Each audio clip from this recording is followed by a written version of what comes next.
Fala galera, este é mais um episódio do Universo da Programação. Eu sou o William Oliveira, desenvolvedor de software, autor do livro Universo da Programação e sou o cara que puxa esse podcast aqui e o canal no YouTube e tudo mais. Se vocês quiserem me acompanhar no Twitter, lá segue W_Oliveiras e é nóis. Hoje a gente vai trocar uma ideia aqui sobre um assunto que tá muito em voga aí, a galera tá falando bastante, já virou hype também, né? Tá aparecendo React, já virou hype, que é serverless.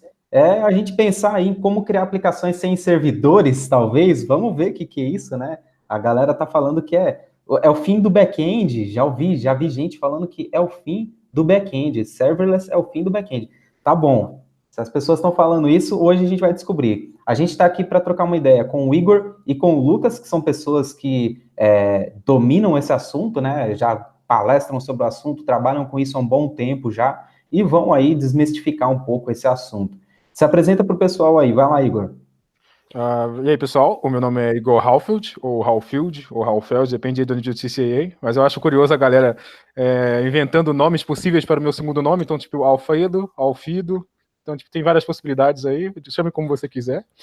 Hoje moro em São Paulo, né, então eu organizo alguns meetups aqui, são eles o ViewJSP, o JSC e o Node, e também organizo um evento chamado Vue.js Summit, que é uma conferência de Vue.js que é tipo, a gente fala que é a maior da América Latina, é grande, mas não sei se é a maior, porque só tem a gente, né, mas beleza.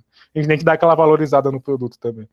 Mas se vocês conseguirem me achar, é só botar Igor Halft aí em algum lugar, se você conseguir escrever, e coloca em algum lugar, e vocês vão achar todas as minhas redes sociais, até as redes sociais que eu tenho vergonha de mostrar, né, como um brother nosso fala. O nome vai estar escrito certinho, eu acho, né? Pelo menos eu vou pegar lá no Twitter dele ou no site dele. Então o nome vai estar certo no podcast e no YouTube, tá? Então é só copiar do canal aí. Bom, gente, meu nome é Lucas Santos, eu sou desenvolvedor de software também aqui em São Paulo. Eu nem vou falar as comunidades que eu toco, porque são exatamente as mesmas do Igor, então a gente é o NodeBR, o JSSP, o Vue.js_SP.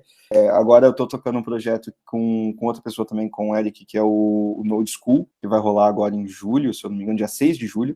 É um projeto mundial, que é bacana pra caramba, vai estar vindo aqui pela primeira vez pro Brasil. E também, eu sou do ABC, né, eu não sou de São Paulo, eu sou dos arredores de São Paulo, então eu sou um dos organizadores do evento chamado ABC Dev, que mira aí, né, trazer a galera para essa região aí que é longe pra caramba, muita gente trabalha de lá para São Paulo, então tem que ficar fazendo esse translado aí, né, e também trazer as empresas para lá para poder mostrar que existe gente boa lá e que a gente pode desenvolver e lá pode se tornar um polo também. Então, no final aí, tá com os ingressos vendendo, e é só entrar no site, o William vai colocar aqui embaixo, e meu site também, todo é lsantos.dev, e isso aí, vamos lá. Show de bola. Então vamos começar falando aí o que vamos desmistificar mesmo aí o que é esse tal de serverless. Realmente é não ter servidor, tipo, mano, acabou os servidores, é o fim dos computadores agora, a IBM não vai mais vender servidor, a HP não vai mais vender servidor, acabou a economia dos servidores, que desgraça que é essa aí? O que significa serverless? O que é serverless? Conta pra nós. Cara, seria ótimo, né? Eu não ter servidor para vender essa parada toda.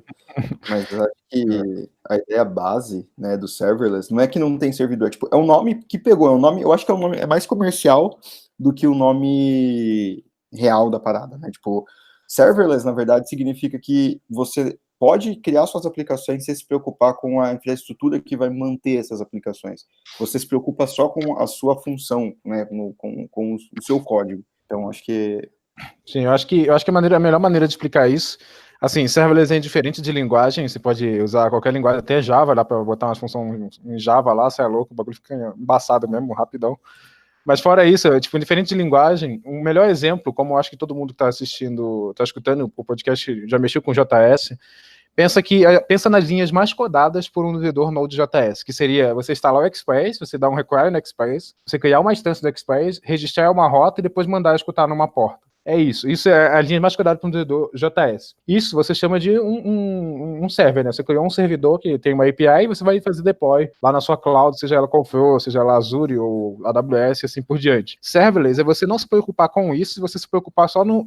que é você só se preocupar com o registro da rota. Então imagina que, tipo, eu fazendo a instância do Express, mandando ele escutar, isso não vai ter mais. Você vai se preocupar em fazer o registro da rota. E aquela função que você coloca para ser chamada quando bater em tal rota, aquilo ali é que você vai ter que se preocupar agora, que é o que importa, né? Onde vai ficar todas as suas regras de negócio, vai ficar tudo ali naquela funçãozinha. A gente chama de serverless justamente porque é por causa disso que o Lucas falou, que, tipo, eu não tenho um servidor, assim, bem entre aspas, né? Porque, como é podcast, eu não consigo fazer gesticulação, né? Mas... Eu faço aqui, assim. beleza, pô. Mas tipo, não tem um servidor, mas o servidor ele é basicamente a função. Quem toma conta do servidor para você é o seu cloud, e você só se preocupa em escrever o necessário, que é justamente a sua aplicação que está dentro daquela chamada da rota que você definiu. Então, eu acho que o termo, né, ele vai mais para o lado de... Assim, existem servidores no serverless, tá, gente? Você não vê esses caras. Quem cuida deles é o famoso tio Cláudio, né, que é o cara que cuida aí da nuvem, né? E ele é o seu provedor, ele vai ser o responsável por escalar e criar e destruir, e como o Igor falou, tipo, não existe um servidor, você não sabe onde esse servidor tá, você está rodando em toda a infraestrutura ao mesmo tempo, né? Isso que é o que brilha os olhos da galera quando você vê assim. Só que daqui a pouco vai ter um front-end nessa, tá ligado? Aí vai ser da hora. Aí vai ser bom. É engraçado porque quando a gente fala de cloud, por exemplo, a galera também pensa, né? Porra, então tá tudo na nuvem, os dados eles vêm pelo ar, né? Tipo, seria igual aquela reportagem que tem, né? Tem uma reportagem, você procura no YouTube aí como que funciona a cloud, eu acho que foi no SPTV lá que passou o tiozão falando. Quais são as redes hoje em TI que estão em franco crescimento? É na nuvem, né? É a rede que vem pelo ar, né? Essa daí é a rede que, inclusive, não se chama mais de rede de computadores, né? Se criou o termo em inglês em cloud computing, né? Português nuvem, enfim, trabalhando nessa questão de redes para a nuvem, essa daí a demanda crescerá nesse horizonte. Então, realmente, né, para ter alguma coisa na internet, a gente precisa de servidores, né? Tipo, é meio claro, assim, para a gente ter alguma coisa, para a gente se conectar em algum lugar, tem que ter um servidor, né? Então, não tem como. Mas, então, vamos pensar aí. Então, eu tenho várias linguagens de programação, eu tenho várias ferramentas que eu posso usar. A gente citou o exemplo do Express, mas e se eu quiser usar outro servidor, outro framework aí, ou outra biblioteca, digamos assim, para fazer a minha aplicação? Como que eu faço isso? Tipo, seria só subir lá no provedor também, numa AWS da vida, no Google Cloud, no Azure, e falar, agora eu vou usar esse framework aqui, ou agora eu vou usar aquele outro framework ali. Como é que funciona isso daí? Então, é justamente esse o ponto que você não precisa se preocupar, tá ligado? Você vai definir a sua função, você vai apontar ela para uma rota, lá seja ela qual for, e o resto quem toma conta, quem vai tipo, ter dor de cabeça, discussão de decidir quem vai usar o framework, como é que isso vai funcionar ali por trás do pano, é o seu cloud. Você só se preocupa exatamente em escrever uma função. Por isso que, tipo, a galera vê tanta hype em cima disso, que é muito fácil você fazer alguma coisa em cima de serverless. Então, por exemplo, eu falei até eu não lembro onde eu falei isso, mas é que, tipo, eu uso bastante serverless em Hackathon, por exemplo. É muito fácil escrever uma API em Hackathon. Porque eu vou lá, escrevo o que eu quero que aconteça em tal rota, subo tudo para o cloud, já está disponível para o meu front acessar, por exemplo. Então, tipo, eu não tenho aquela dor de cabeça que eu teria se eu fosse fazer um server, uma API lá convencional, subir certinho no Amazon C2 e assim por diante. O Express, né, que a gente está falando, depende do provedor, porque o que vai acontecer? Quando você fala de serverless, você está pensando numa função, né? Então você imagina de fato uma função na sua linguagem preferida, e essa função vai fazer alguma coisa.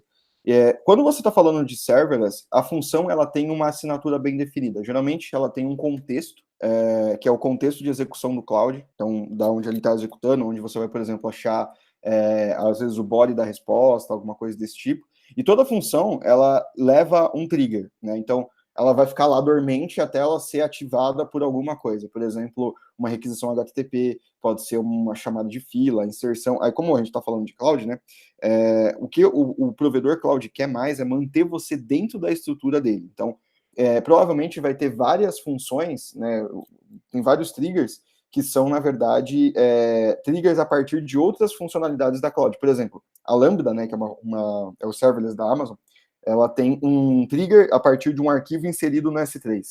Né? Então, você consegue interligar uma função que vai executar alguma coisa a partir de um arquivo que vai estar inserido no S3. E qual que é o contexto dessa função? O contexto dessa função recebe o arquivo, né, os dados do arquivo. Então, essa é a assinatura de uma função base. Se você está, por exemplo, fazendo uma API, quando você dá um context, né, via HTTP, um trigger via HTTP, automaticamente você vai receber como contexto a request. E aí você pode dar como contexto a response. E aí, na verdade, você não vai estar usando o Express, você vai estar... o Express é assim para JavaScript, mas abstraia para qualquer servidor de web request que você está usando na linguagem que você usa. O Flask, por exemplo, se for Python, eu não sei quem que usa, não sei quem que usa no Java, mas abstrai para isso, e você vai estar usando qualquer cara lá que vai estar fazendo a requisição, e geralmente você vai colocar um API Gateway na frente, né? O API Gateway é geralmente uma funcionalidade do próprio cloud, dependendo do cloud, tem alguma coisa mais específica. A Amazon é bem específica, porque chama API Gateway também, mas tem várias formas, e ele que vai gerenciar o tráfego. Então, ele que vai manter as entradas, as saídas e as rotas. Você só vai falar, ó, se entrar por essa rota, ele vai acessar essa função. Se entrar por aquela rota, ele vai acessar essa função. E ele vai passar os contextos diferentes de acordo para cada função. Então, basicamente, o que eu falei aqui? Eu falei só de high level. Eu não falei nada de servidor, não falei que você ia ter que instalar um Nginx, não falei que você ia ter que bater um CentOS, um ping lá, fazer um no-hub, não falei nada de instalar o fail to ban, não falei nada dessas paradas. Então, você só está pensando em código. Então, você vai subir o teu código, que o Igor falou. É muito fácil, tá ligado? Você vai subir ele para a cloud, tipo, para seu serverless, muito rápido, muito fácil, e não precisa se preocupar com nada. Ele vai estar simplesmente funcionando. Da hora. Você só está trabalhando, no fim das contas, ali com o HTTP, né? Tipo, a gente está recebendo resposta, request, response, e a gente trabalha com isso, né? A gente não liga para o resto. Então, vamos ser mais curioso aí por dentro do rolê. Então, eu poderia, por exemplo, escrever uma função lá em JavaScript, né, em Node, né, no caso, e por baixo dos panos a Amazon pode nem estar rodando Node, ela pode estar rodando qualquer coisa lá que ela quiser e mandando a resposta para o meu Node. Pode acontecer isso. É possível, por exemplo, um caso que não sei se é real ou não, mas um caso que é possível acontecer, por exemplo, você está rodando JavaScript e aí ela tem um transpilador maluco de JavaScript para Java, e aí ela pega teu código, transpila para Java, roda numa JVM dentro de um servidor X em algum lugar, e te dá a resposta como se fosse JavaScript. Então você escreve JavaScript, mas está rodando Java. Óbvio que eu acho que isso não acontece, mas o mais comum de ver é que, imagina que você tem um servidor e aí a cloud sobe os containers da sua aplicação. Quando você cria uma função serverless, ela joga essa função dentro de um container da tua linguagem preferida, e ela já tem um container pré-preparado, com uma imagem que tem o que a gente chama de camada de execução. Então, ela vai executar aquele container que vai injetar a sua função dentro dele, entendeu? Então, isso é suposição, tá? Nem todas as clouds divulgam como eles fazem isso, porque, tipo, senão não adianta nem vender, né? Todo mundo pode fazer. Mas tem provedores que são open source também, se você quiser fazer o seu próprio. Então, você tem, tipo, o Kubeless, que é para fazer no Kubernetes, e você tem o OpenFaaS, que é para fazer open frameworks para você abrir assim, isso aí. Acho que quem anunciou recentemente, eu não sei se foi recentemente, já existia um tempo, na verdade, foi o Netlify. Netlify tem um sistema de functions, assim, tá tudo no GitHub lá, foi tudo escrito em JS. Então, se você quiser debugar como é feito por debaixo dos panos, eu dei uma olhada naquele código-fonte, achei sensacional, deu até vontade de fazer a minha, assim, só pra falar que, eu sou o cara, tá ligado? Mas é muito legal, tipo, depois dá uma olhada, depois eu passo o link pro Will. Mas é muito da hora, tipo, olhar como é feito isso debaixo dos panos, como é feito gateway de request, response, tipo de coisa, tá ligado? É muito da hora. E nessa fita toda aí, tem aquela outra questão que eu cheguei a descobrir também, né? Cheguei a ouvir falar, porque, né, tá na hype essa bagaça, que é aquela questão do servidor ligar e desligar, né? Então, tipo, liga quando precisa e desliga depois de um tempo. Como é que funciona isso? Isso não atrapalha a performance da aplicação que vocês criam? Então, aí a gente entra em dois pontos. O primeiro é que, sim, atrapalha, dependendo do que você for fazer, mas a gente tem outro ponto que é, tipo, nem tudo você vai colocar em serverless. Tipo, tem clouds, como, por exemplo, o Azure, deixa a função sempre ligada, e você vai ter, tipo, menos custo porque você está subindo uma função só que ela vai estar sempre ligada. mas a natureza de uma função, ela tipo, ligar só quando tiver um request, né? Então, o que acontece é o seguinte, o serverless, uma das grandes vantagens do serverless é que eles falam que você não paga por computação ociosa, né, que eles chamam de idle computation. Então, tipo, basicamente, quando você está usando serverless, você só está pagando exatamente o que você está usando e às vezes é contado no milissegundo, assim. Se eu não me engano, a Google Cloud conta a cada 100 milissegundos. Então, isso é importante para você, por quê? Porque o número de chamadas da sua função aliado à quantidade de CPU e memória que ela usa, vai ser os fatores, né, os parâmetros que a Cloud vai usar para poder bater o valor de você. Então, você tem que tomar bastante cuidado com isso, primeiro ver o preço, mas o que acontece é que quando você não está usando, ela desliga, ela está lá parada sem consumir nada. E aí, quando você passa um determinado tempo, né, a Cloud ela guarda um cache, é como se ela mantesse o container ativo, mas sem nenhuma execução. Então, quando você bate de novo na função, ela não tem que subir tudo de novo. Ela vai lá, bate, executa e retorna. Mas depois de um tempo, esse cache é morto. Então, é como se você removesse o container. E aí, quando você bate de novo, é o que a gente chama de cold start, que não tem nada. Então, ela tem que baixar a imagem, baixar tudo, subir um container para você colocar a tua função lá. E aí, ela vai responder. Então, dependendo do caso, para onde se você puder, por exemplo, segurar esse cold start, que não é muito longo, assim, né, um cold start mais rápido, não é uma coisa tipo de 5 minutos, é alguns segundos a mais, mas pode pesar. Então, se você tiver numa aplicação que exige muita resposta, velocidade e tudo mais, aí você tem que ter as soluções inteligentes aí, né? Tipo, as famosas gambiarras, né? Você tem que ou ficar batendo nela o tempo inteiro, ou então você, tipo, cria uma função que ela se chama automaticamente e fica batendo nela. Só que, assim, eu não vejo, para mim, na verdade, sentido você colocar uma função que está sempre ativa, porque você vai estar pagando como se fosse uma máquina, entendeu? Você só vai estar mudando a forma como você está fazendo o deploy, e ela vai ser mais cara. Então, tipo, para mim não é vantagem, eu não acho uma vantagem. Mas existem aplicações que precisam disso. Tipo, aplicações que, por exemplo, não tem nenhum tipo de back-end físico, eles são totalmente serverless, e você não pode criar um back-end físico porque senão você não tem pessoas para manter esse back-end físico. Então, as pessoas jogam isso numa função serverless e mantêm lá ativa, entendeu? Então, beleza, aí é um caso, entendeu? Mas você tem que entender que isso não é o uso oficial, não é o melhor uso e provavelmente você vai pagar um pouco mais caro por conta disso também. Da hora. Serverless, então, pra gente chegar no serverless, a gente também tem que saber, então, sobre Docker, Kubernetes e essas coisas de containerização também, né? Não, você só precisa saber se você quiser, se você, tipo, quiser saber como funciona por Você só se preocupa com o seu código mesmo. Você vai querer saber disso se você, beleza, quero saber como funciona a roda, tá ligado? Eu vou fazer minha roda. Mas agora, fora isso, você quer só subir uma API lá, rapidona lá, pra subir no hackathon lá, mano? Suave. Que loucura, rapaz. Então, tipo, cara, como é que funciona esse bagulho, então? Tipo, eu criei um repositório no GitHub e linko lá na AWS e ela faz tudo. Exatamente isso, dá pra fazer exatamente isso que você falou. Que loucura, meu irmão. Varia do provedor, porque, tipo, tem provedores que aceitam você pegar de um repositório externo, que nem o GitHub, o Bitbucket ou o GitLab, e tem outros que, além de aceitar isso, você pode, tipo, pegar e subir da tua própria máquina. Sim. Então, você tem CLIs, tipo, a AWS CLI, você pode fazer um deploy de uma função, você tem frameworks pré-prontos que aceitam, são agnósticos de cloud, né, por exemplo, o nome do framework é serverless, então você tem um arquivo manifesto que você define as suas funções, os seus triggers, e qual cloud que essa parada vai rodar. Aí ele abstrai tudo isso e cria as funções para você, sozinho. Na verdade, o que ele faz é chamar os CLIs das clouds definidas lá por você e criar as funções. Mas assim, se você quer um negócio literalmente rápido, você cria teu repositório no GitHub e você puxa o negócio lá. E aí, basicamente, o que ele vai fazer é dar um git clone na tua máquina, na máquina que ele subir, e vai rodar a função. Aí você cria um arquivo index e que loucura, hein? Realmente, pra galera que gosta dos hackathon aí,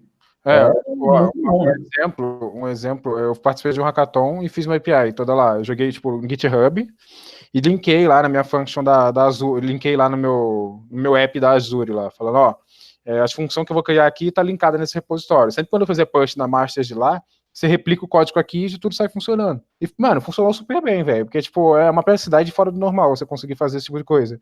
Aí, a única coisa que eu tive que fazer, como eu precisava de uma resposta rápida, colocar lá na Azure, ó, eu quero que minhas function app que vão vir para cá, elas fiquem sempre ligadas, para o meu tempo de resposta não ser muito alto. Só isso. Aí depois ele continuou usando o meu front, que aí não faz diferença nenhuma, se é uma function app, se é um servidor, para ele não fez diferença nenhuma, ainda mais por eu ter colocado sempre on, né? Que da hora. E aí eu fico com outra dúvida, então. Onde que fica os dados que a gente vai trafegar aí entre functions, né? Então, tipo, eu tenho lá um monte de funções, beleza, eu tenho outra questão ainda mais para frente, né? Porque eu tô pensando, né, como a gente é dev e a gente agora tem esse poder de só jogar código num canto ou no outro, né? Eu tô pensando tanto de código que a gente deve estar subindo, mas vamos deixar isso aí para depois. Onde ficam os dados que a gente vai trabalhar nessas funções? Como que a gente faz para gerenciar realmente esses dados? Então, o serverless, ele é vários less. Ele é stateless também, além do que você está usando, né? Ele é fileless, que eles chamam também. Porque o que acontece? Imagina que você... Não sei se o pessoal conhece já Docker, né? Container, mas eu tive um problema disso quando eu comecei a aprender Docker. Porque containers, eles são... E serverless, funções serverless, são o que a gente chama de efêmeros. Então, basicamente, o que acontece? Eles têm um tempo de vida definido, né? Que é o tempo de vida que ele está executando. Tudo que você criou nesse período, né, nesse tempo de vida, vai existir durante o tempo de vida.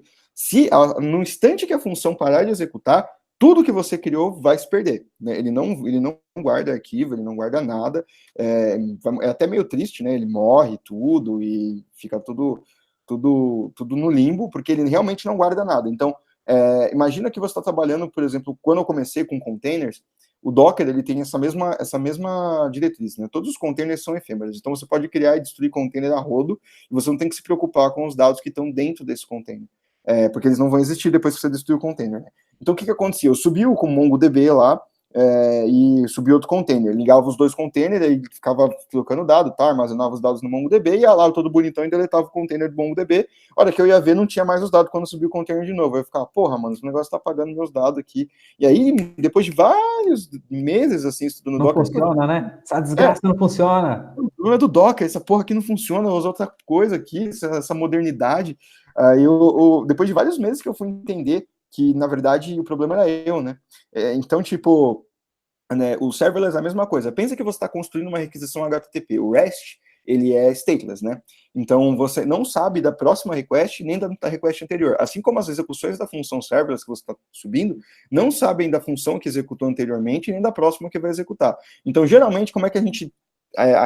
um dos grandes pontos legais do serverless é que assim, você deveria transformar sua aplicação em serverless quando você consegue quebrar as funcionalidades dela em vários átomos, né? Elas são bem pequenininhas e você compõe esses átomos em várias funções. Então vamos supor que você tenha lá uma nota fiscal que entra como XML no S3. Esse S3 triga uma função serverless que vai transformar essa nota num PDF. E aí você transforma a nota num PDF e o que você vai fazer depois? Você tem que, sei lá, enviar por e-mail para o cliente e salvar no banco de dados. Você não pode fazer as duas coisas na mesma função. Então você cria duas outras funções. Uma que vai vai mandar por e-mail e a outra que vai salvar no banco de dados. E aí, para trigar essas funções, você cria tipo um PubSub. Então, na Amazon é o SQS, no Google é o PubSub, na Azure é o Service Bus, e tem outros lá também, e tem várias outras paradas. Você manda um tópico, né, manda uma mensagem com um PDF, e as duas funções vão executar de forma paralela. Uma vai mandar, vai receber esse contexto, vai mandar o arquivo por e-mail, e vai morrer, então esse arquivo vai deixar de existir. Enquanto na outra, o contexto da outra ainda está ativo, então ele vai salvar teu arquivo no banco de dados, e quando ela morrer, todo o contexto dela também vai deixar de existir, assim como a função que antecedeu ela, né, que mandou para o PubSub, quando ela deixou de existir, o arquivo também deixou de existir, mas isso não quer dizer que as funções que vieram depois vão perder o contexto, porque o contexto estava no trigger, entendeu? Então você manda o contexto pelo trigger. Então, basicamente esses são os fluxos do serverless. Ele você não sabe o que veio antes, você não sabe o que vem depois. O que junta as duas coisas é o contexto que é enviado pelo trigger que você colocou. Então, se for o S3, vai ser o contexto do S3. Se for S3, assim, no geral, né? Pode ser qualquer coisa. Se for um PubSub, vai ser o contexto do PubSub. Se for uma fila, vai ser o contexto de uma fila. Se for HTTP, vai ser o contexto do HTTP. E é assim que você trafega os dados, né? Trafega os arquivos entre as funções. Mas, assim, não tem, por assim, incrível que pareça, cara, não tem muito código, não, na verdade. A função, ela é bem enxuta. As funções tendem a ser bem enxutas. Eu tenho uma outra questão, tipo, ainda pensando em dados. Às vezes a gente tem que acessar mais de um banco de dados ao mesmo tempo aí para buscar informações. E nesse caso, como que funcionaria com o serverless? Tipo, eu tenho uma função e ela tem que receber dados de 3 lugares. Como que eu faria? Ah, Eu, então, eu até, eu até imagino uma maneira, mas eu não posso falar porque, né, eu posso falar de maneira burra, né? Então, não, então, é justamente como, eu acredito que é justamente como você está pensando. A função iniciou, fez a conexão, pegou o que tem que pegar, depois matou a conexão de novo. É justamente isso. Pelo menos é assim que eu faço, né? Como é que você tinha imaginado fazer? eu imagino, tipo assim, eu tenho três bancos, no caso, né, que eu vou pegar dados. Aí a gente entra naquele modelo estilo GraphQL, tá ligado? Tipo, eu tenho uma API que acessa esses 3 bancos de dados, pega os valores e manda para a próxima função. Ah, sim, mas aí depende da estratégia que você vai pegar esses dados, né? Tipo, desse caso aí você falou, tem uma API que pega logo os três para poder ficar mais rápido, aí beleza. Mas agora, tipo, na questão de como vou me conectar com o banco de dados, seja ele qual for, é basicamente essa. Tipo, eu vou abrir a conexão ali no início para ele pegar o valor, e depois faço o tratamento que tem que fazer e depois respondo. Agora, a forma como você vai pegar os dados, como por exemplo, você falou aí, eu vou criar uma API que vai fazer o request para os três e tal, depois me resolver tudo já agregado, tudo certinho. É o mesmo esquema. Então, tipo, você vai ter que chamar essa API. Você vai chamar essa API quando a sua função iniciar. Então, é a mesma coisa. Você vai conectar com o seu banco quando a função iniciar e você vai chamar essa API quando a função iniciar também. Você pode fazer também um modelo de agrupamento, né? As funções, elas não necessariamente precisam morrer quando elas chamam outras funções. Elas podem chamar outras funções no meio do caminho e compor os dados, é o famoso que a gente chama de compose, né? Então, tipo, você tem uma função que ela age única e exclusivamente como orquestrador. Você vai receber uma chamada na tua API, ela vai disparar 3 requests para 3 funções diferentes, uma para cada banco. As 3 requests vão responder simultaneamente, você vai receber os 3 dados na mesma função, a sua função ainda está rodando. Tá? Então, aí, com esses 3 dados, você monta o teu objeto e passa para a próxima função. Isso é um jeito de paralelizar tudo. Né? Então, a vantagem de você poder modularizar a função e paralelizar as coisas é uma das grandes vantagens que você pode mover sua aplicação para o serverless, porque quanto menor for a sua função e mais rápido ela executar, então, quanto mais funções você tiver, mais barato você vai pagar, né? Porque óbvio que, né, não é zero, né? Então, tipo, vou fazer 50 mil funções aqui de uma linha, e eu vou pagar zero. Não é assim. Mas quanto mais funções você tiver, mais você quanto menos tempo você executar, mais barato você paga. Então, quanto mais você puder quebrar, melhor vai ser para você, né? E para o seu bolso. Agora, por exemplo, você pode não ter a parada de você poder pegar o dado direto do banco, por exemplo. Você pode criar um trigger no banco de dados. Você pode criar um trigger quando você insere um dado no banco, ele chama uma função e vai esperar inserir os dados nos outros bancos, por exemplo. Você pode fazer uma replicação de dados em tempo real. Por exemplo, você, sei lá, no DynamoDB da vida, você pode mandar um insert, ele vai disparar uma função que vai inserir num banco de dados relacional e vai disparar um outro trigger que vai inserir num Elasticsearch, por exemplo, e aí vai disparar essa API no final que vai juntar tudo e vai mandar, por exemplo, sabe? Então, tipo, o fluxo tem um único entry point, mas ele pode chamar um monte de coisa no meio e depois sair com um único output também. Então, uma função ela é diferente de um microserviço, né? Quando a gente está pensando no microserviço lá, muitas vezes a gente segue aquele padrão de ter um single, um banco de dados, né, para cada microserviço, ou a gente tem um banco de dados para todos os microserviços. A função ela é diferente disso, né? Tipo, independe de onde está vindo o dado, independe de ter um local para ela guardar coisas. Então, tipo, pode estar vindo de qualquer lugar. A função é só um pedacinho de texto que vai ser executado, né? Na verdade, a função, ela tem uma outra denominação, que é uma denominação bem bacana, inclusive, que eu uso numa palestra que eu faço sobre serverless, que a gente já está mais refinado do que o microserviço. Que é assim, né? Quando a gente faz microserviços, a gente agrupa esses microserviços por funcionalidade, por domínio, por, sei lá, categoria, alguma coisa do tipo, microserviço de usuário, por exemplo, faz tudo de usuário. Mas a gente tem os nanoserviços, que é onde entra a parte de serverless, que basicamente o nanoserviço ele vai fazer, não é uma funcionalidade, é uma parte de uma funcionalidade. Vários nanoserviços compõem uma funcionalidade que pode compor um microserviço, vários microserviços compõem um macroserviço e vários macroserviços compõem um sistema. Então, tipo, é uma coisa muito mais refinada, eu acho. Vai muito pra essa linha mesmo, cara, porque o serverless, ele, como a gente já falou, tem gente que, por exemplo, fiz até uma piada, tipo, o serverless acaba sendo o novo single file application, você define tudo numa aplicação só, um arquivo só, e é isso aí, vai ficar muito louco a aplicação agora. Mas tem que saber usar, velho, tem que saber compor o serviço, tem que saber realmente estar fazendo, senão, velho, vai virar uma confusão fora do normal, que a galera vai começar a chamar, em vez de serverless, de, tipo, aplicação macarrão, e vai virar uma confusão do caralho, velho, porque tipo, tem que saber usar e tem que saber compor os microserviços. Tipo, uma coisa muito da hora que as functions da AWS tem, que são invocar, você conseguir ter a possibilidade de invocar uma função.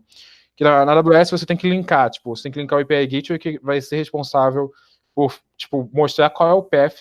Se eu bater na API REST, lá no caso, se eu bater em tal rota, ele vai chamar tal função. Você tem essa possibilidade. Mas as funções, naturalmente, no AWS, elas têm essa possibilidade de invocação. Então, tipo, imagina você está numa outra função e você tem que chamar você está numa função, você tem que chamar uma outra função para enviar e-mail.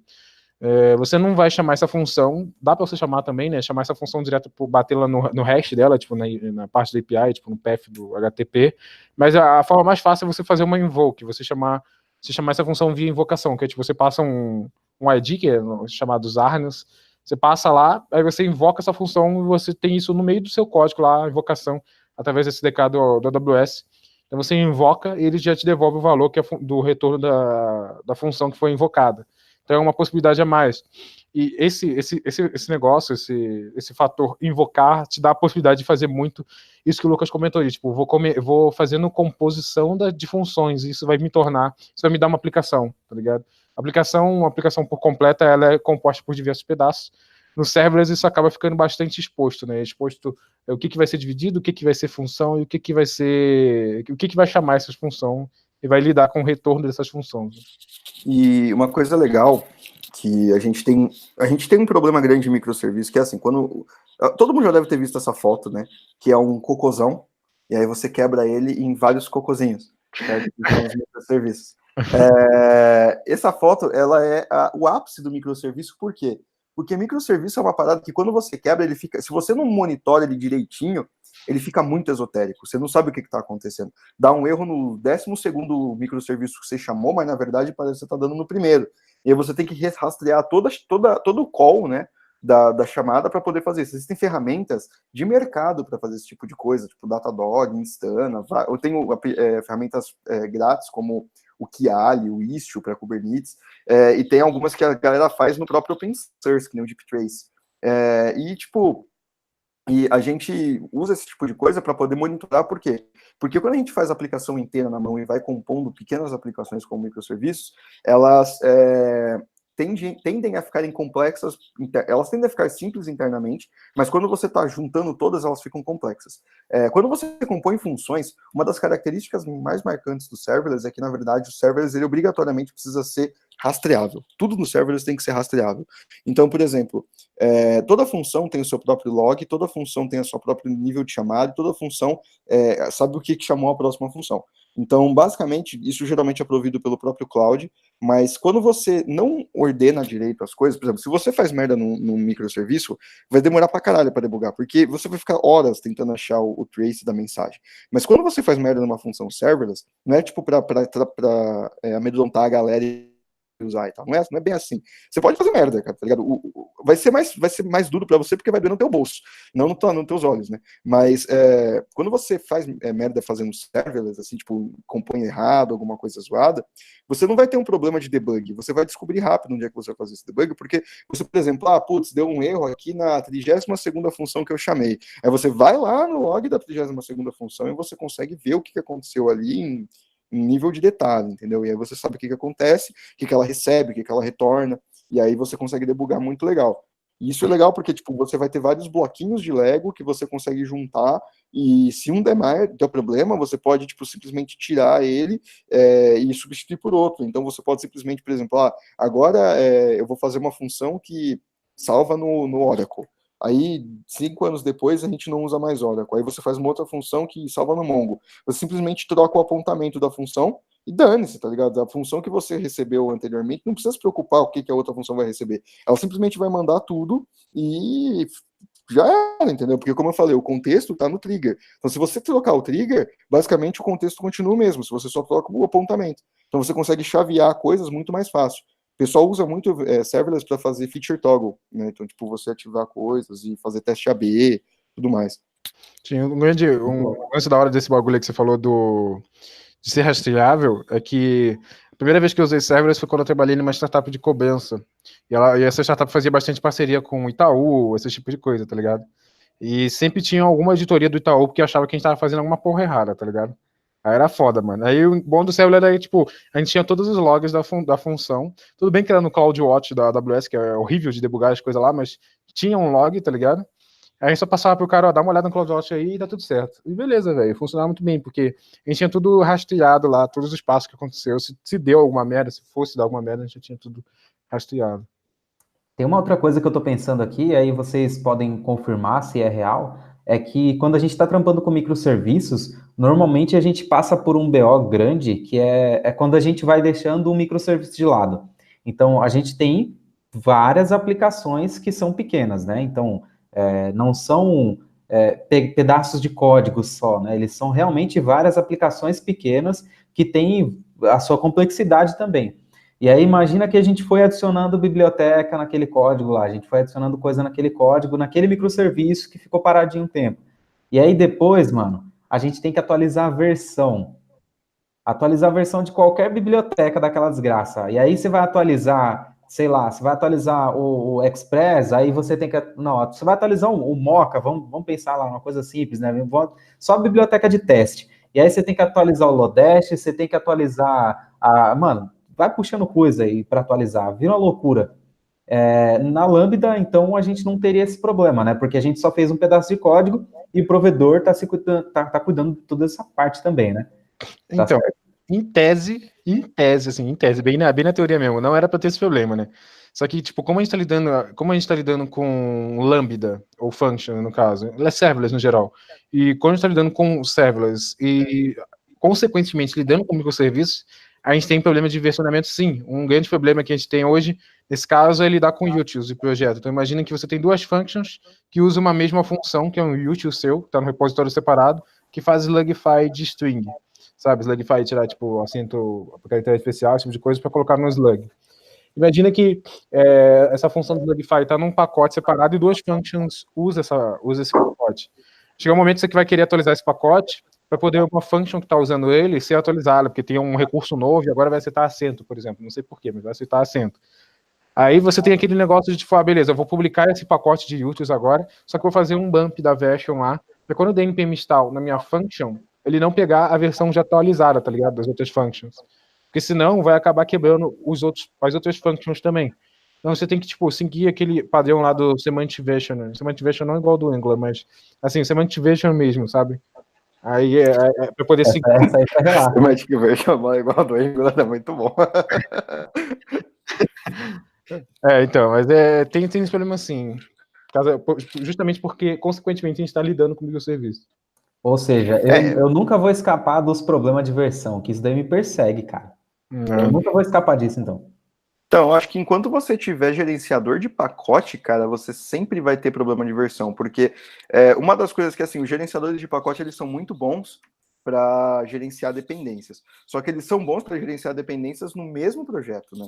Então, quando você tem uma série de projetos, você tem tipo um monte de microserviços, não tem YARN, não tem NPM que salva, né? Você vai precisar passar por todos eles atualizando a tua dependência. Ainda mais se você usa um modelo que tem, por exemplo, onde eu trabalho, a gente usa bastante, de lib first, né? Então, tipo, a gente faz uma lib para alguma coisa que a gente precisa usar muito, e aí a gente importa essa lib dentro dos projetos. Aí, por exemplo, a gente vai atualizar um exemplo real. A gente tem uma lib de shared types para o TypeScript, que não é nem uma lib de produção, tipo, é uma lib de desenvolvimento. A gente usa ela só em tempo de desenvolvimento. A gente instala ela como dev dependence.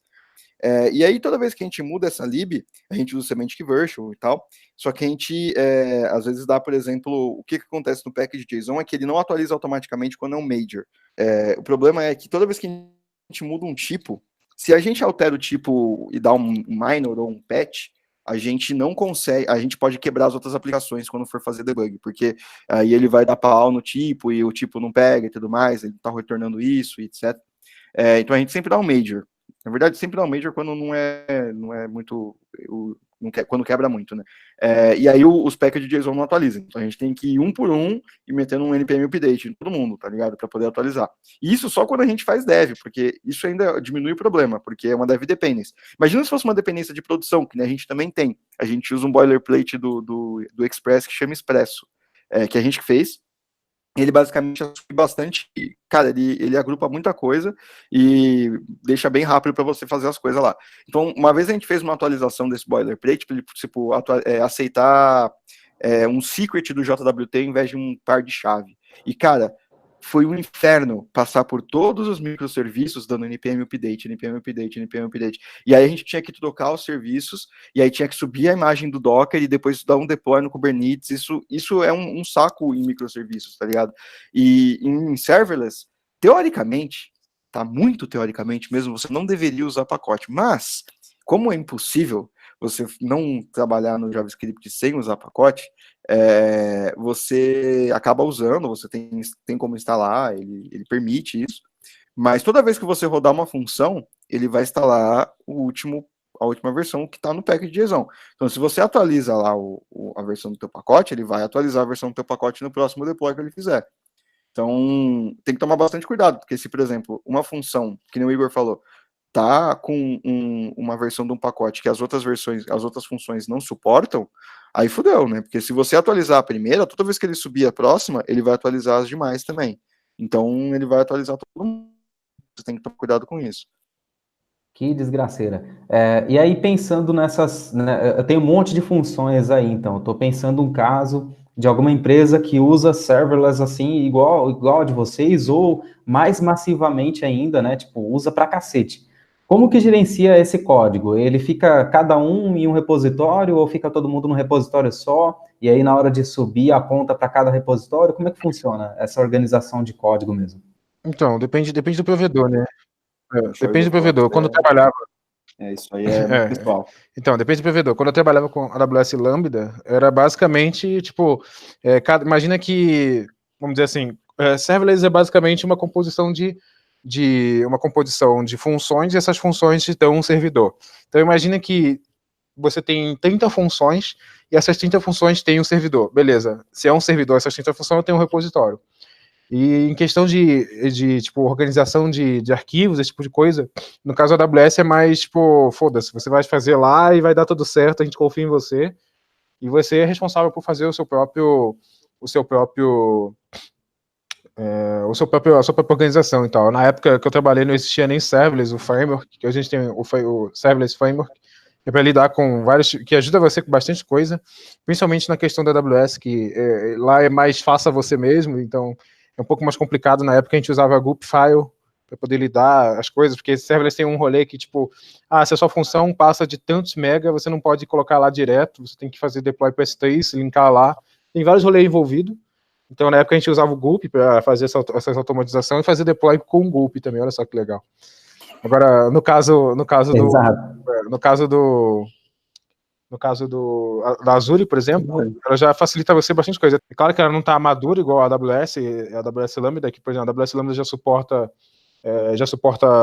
WebSocket, né? O Azure ainda não suporta, justamente porque surgiu depois, né? Mas pelo fato de ela ter surgido depois, ela tem melhoras em relação à AWS Lambda, né? Então, por exemplo, no Azure é um pouco mais fácil linkar, colocar uma rota para uma função, para saber qual é a função para bater. Então, é um pouco mais fácil fazer coisas justamente porque ela tem uma arquitetura ali mais ou menos prévia para você não perder a sanidade do que você está fazendo. Então, tem diversas coisas envolvidas, mas no geral é tipo, você tem no AWS lá uma função, uma parte definida já, e no caso Azure já é um pouquinho mais simples. Eu falo só desses dois porque foi o que eu trabalhei assim profissionalmente, né? Eu não usei as funções da Google ainda. Então, o cara trouxe à tona a época que a gente usava Gulp, tipo WordPress, né, mano? Fazia tudo no Gulp. Eu lembro que a gente fazia deploy no Gulp com um monte de coisa, mano. Fazia deploy, salvava texto, mandava e-mail. Vixe, cara, mandava notificação. Lembra do Gulp Notify, que mandava notificaçãozinha, assim? Era fantástico. O Gulp é fenomenal. 300 Nossa, notificações era toda massa. vez que ele passava por uma stream. Um arquivo era uma notificação. Nossa, o da hora. Tem até uma foto no meu Instagram até hoje sobre isso. Uma vez eu falei assim, fazendo deploy em produção. Aí era basicamente gulp, deploy, traço, env, production, tá ligado? Nossa, animal, velho. Isso é louco. Muito bom. Não tenho saudade nenhuma.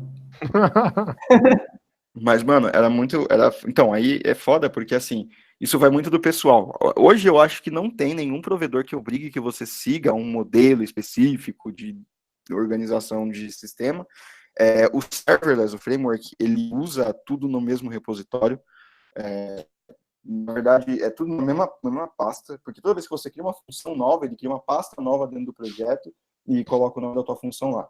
Eu odeio esse negócio de monorepo, porque a gente tem várias discussões muito acaloradas sobre como que a gente gostaria de gerenciar nossos repositórios. Aí, um brother nosso, inclusive, que o Igor conhece, fala que gosta de monorepo. E eu falo que gosto de polyrepo. E aí, o que a gente fez? A gente fez os dois. A gente tem um polyrepo, que é um monte de repositórios, né? Um para cada função. Aí ele fez um monorepo, que cada pasta é um submódulo do Git, dos outros repositórios. Então, tipo, é um monorepo gigante. E tem funções... Aí depende do que você quer fazer. Por exemplo, o que acontece? Se você tem monorepo, você tem uma facilidade de fazer deploy, porque está tudo no mesmo lugar. Então, você pode usar, por exemplo, um Gulp, você pode usar, por exemplo, um serverless, que faz o deploy das funções ao mesmo tempo, e você não precisa ficar muita coisa. O ruim é que para você baixar, se você tiver, sei lá, 60 funções, para você baixar o arquivo do Git vai demorar 5 minutos. Então você vai ter muita coisa para baixar, e aí você vai dar um npm install em tudo, vai demorar 30 minutos para você instalar a parada toda.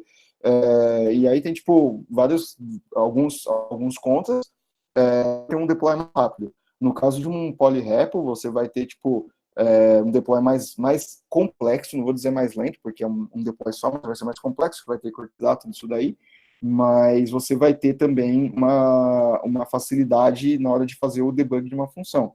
O ruim é que você vai ter que ter 300 pastas no teu computador, né? Uma para cada funçãozinha. Mas assim, eu acho que hoje não tem nenhum provedor de cloud que obrigue você, tipo, não, você precisa colocar tudo na mesma pasta. Eu acho que hoje é indiferente. Tanto é que tem servidor, mano, que você cria a função online e edita online mesmo. Ele abre um editor para não colocar em lugar nenhum. A AWS acho que tem isso. Que ele abre o Cloud9. Ele abre o Cloud9 para você colocar as paradas online lá.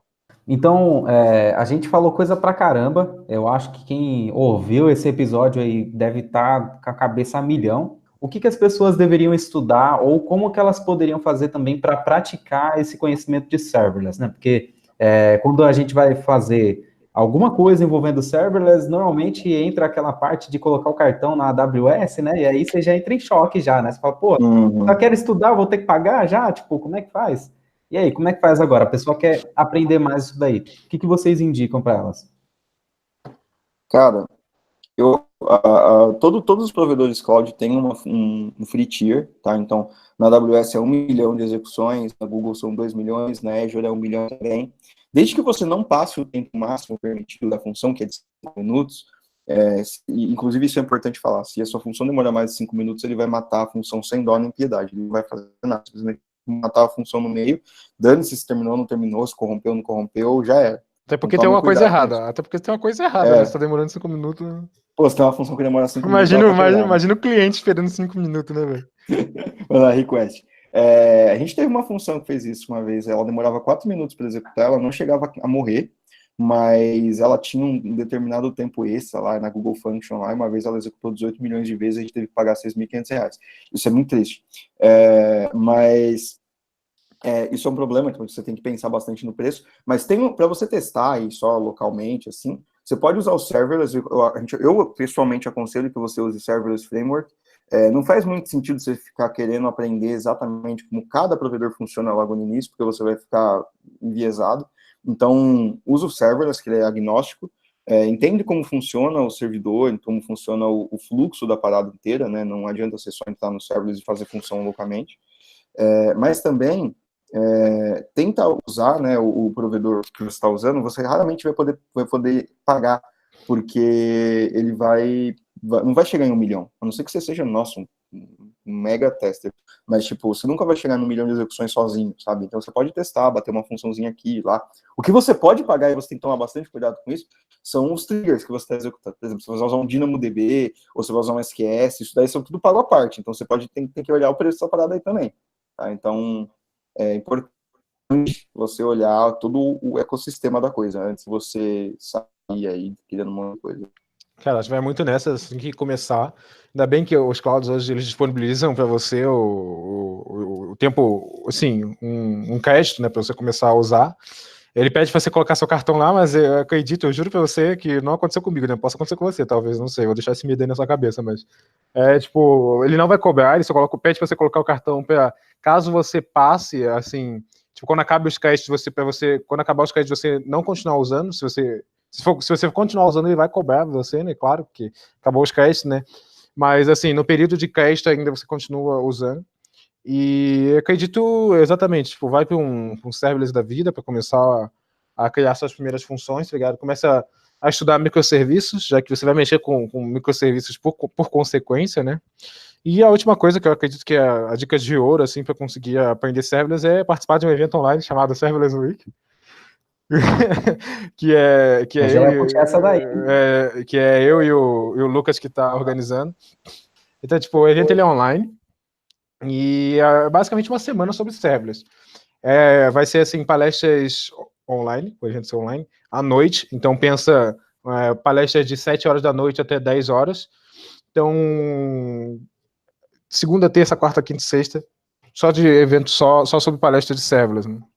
Então, o cara fez esse jabá, nem viu os movimentos dele chegando, mano. Nossa, foi muito encaixado essa parada. Você é louco, você viu, mano? Vendedor, hein, mano? Caralho, isso aqui é isso, startup faz isso com você, mano. Você não quer aprender a vender também. nem vi chegando. Nem precisei puxar, eu já tava esperando aqui a hora que alguém ia parar de falar, daí ia puxar tal, não dá nem tempo, mano. Não, nem vi chegando. Mas isso aí que o Igor falou, Serverless Week aí, né? Então mantenha na cabeça Serverless Week. Fala 3 vezes para podermos fixar. É um evento online, né? Então, como o Igor falou, é online, 3 vezes.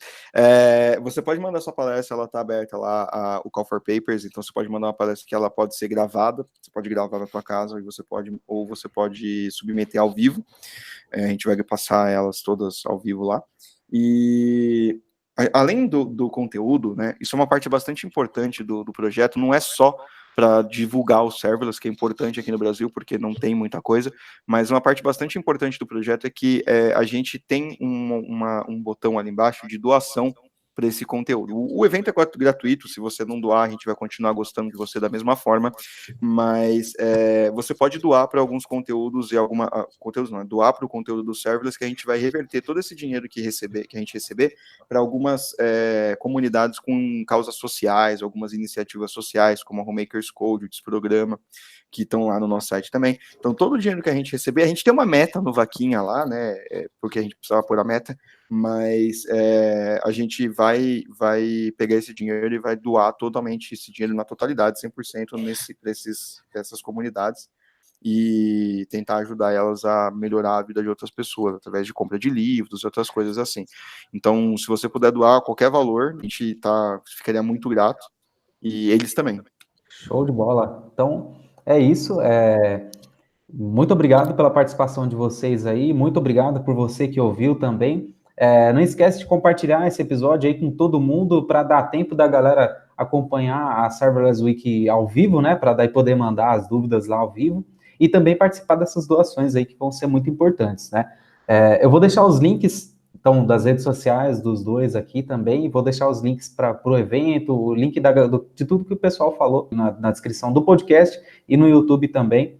Então, é só ficar de olho aí e acompanhar mesmo, tá? Por hoje é só. Aguardem o próximo episódio aí. Tem episódio pra caramba gravado já para vocês ouvirem. Então, toda semana, talvez, né? Se tudo der certo, se der tempo de editar todos os vídeos, eu vou postar tudo isso daí para vocês. Então, fica de olho aí, acompanha lá no Twitter. E se você quiser participar também do conteúdo, entra lá em catarse.me/William-Oliveira e vê lá como que você pode fazer para participar também. Eu vou te desmascarar aqui, que você está falando que é difícil, mas você dá um Gup publicar podcast e aí ele faz toda a edição já direto. Gup editar, né? É louco, mano. Não, acho que a última Seria mensagem bom, que eu ia dar aí para vocês é, além do Serverless Week, entrem no site do ABC Dev, que vai estar aqui embaixo também, participem desse evento muito massa. E o Serverless Week a gente não falou, a gente sempre esquece de falar isso, mas o Serverless Week vai ser vai ser no YouTube, então tem um canal lá no site para você se inscrever e curtir, compartilhar com os amiguinhos. E tem um evento, como a gente não colocou no Meetup, vai ter um evento no Facebook que a gente criou, então a gente pede, por favor, que você se registre nesse evento, que a gente vai fazer as comunicações oficiais por lá, ou pelos nossos Twitters, né, geralmente, e é isso, eu acho. E tem um site, né, vai ser do dia 22 a 26 de julho, o evento, é uma segunda, dia 22, né, se eu não estou errado, Sim, sim. dia 22 a 26 de julho, então 5 dias diretos de conteúdo fantástico sobre serverless. Muito bom. É isso, man. É basicamente isso aí, velho. Pra aprender serverless é só ir na raça, assim como qualquer coisa na vida. Pensa, faz uma to-do app em serverless, sei lá, velho. Aproveita pra... Não faz isso no hackathon, né? No hackathon você quer ganhar, ou se você quiser só zoar no hackathon, você pode fazer no hackathon também. Mas geralmente faz, velho, pra brincar só. É assim que a gente aprende a fazer as coisas, geralmente. Ou então, se tiver alguma dúvida, chama a gente no Twitter aí, velho. Qualquer coisa a gente sempre responde lá. Boa. Então é bem suave. É tipo fazer pra ver as dificuldades que você vai ter, que a gente tem como saber, né? Com a dificuldade de cada pessoa. Mas faz alguma coisa, testa e tira suas próprias conclusões, né? Muito obrigado pela participação, muito obrigado pela audiência. Até a próxima. Valeu!